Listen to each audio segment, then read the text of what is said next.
Coucou tout le monde, j'espère que vous allez bien. Aujourd'hui je vous retrouve pour une nouvelle vidéo et ça va être un point lecture concernant La fille qui n'existait pas de Nathalie C. Anderson aux éditions Pocket Jeunesse.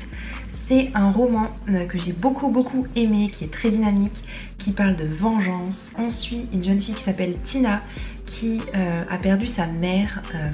Elle pense qu'elle a été assassinée par son ancien employeur, Monsieur Greyhill, et depuis elle vit dans la rue. Elle travaille pour un gang en quelque sorte, elle a intégré un gang qui s'occupe d'aller voler des maisons, d'aller voler des gens riches, d'aller voler des bijoux, de l'argent, etc. Et cette fois-ci, ils vont aller dans la maison de Greyhill et elle va tomber malheureusement ou heureusement sur le fils de Greyhill qui est Michael.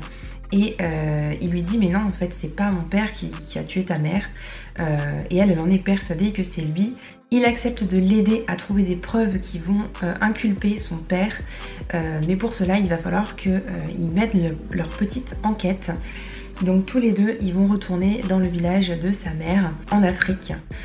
Et ça va être un long périple et ils vont essayer de découvrir ce qui s'est réellement passé, qui était sa mère, qu'est-ce qui a bien pu faire qu'elle soit assassinée par quelqu'un, est-ce qu'elle savait des choses qu'elle n'aurait jamais dû savoir.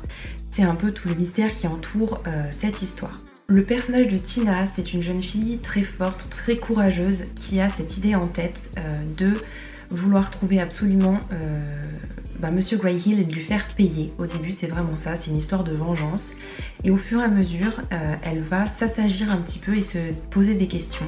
Est-ce que c'est vraiment lui? J'ai aucune preuve, même si mon cœur, même si ma tête me dit que c'est lui, il faut que je trouve des preuves, il faut que je trouve des choses. Et donc au fur et à mesure il va y avoir des petits détails, des indices qui vont l'amener à découvrir des choses, découvrir la vérité. Tina, c'est une jeune fille qui se débrouille très bien toute seule, qui est très indépendante, qui est très douée pour ce qu'elle fait, pour voler.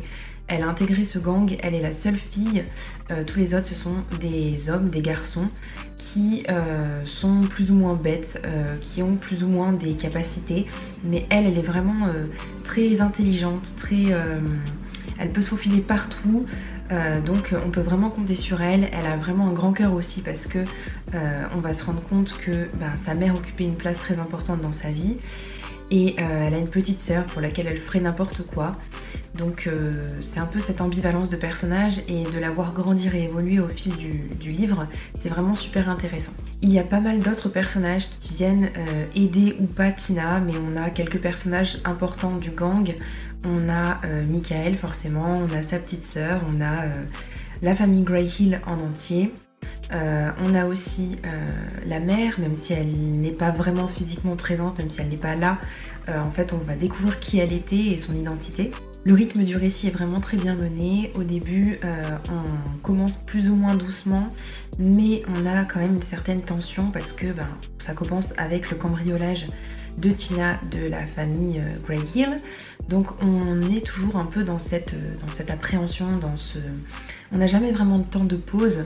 Et même lorsque on avance dans la quête des différents indices pour découvrir qui a tué sa mère, on n'a jamais vraiment de temps mort, il se passe toujours des choses. C'est une fiction et pour autant on a certains éléments qui sont de l'ordre de la réalité.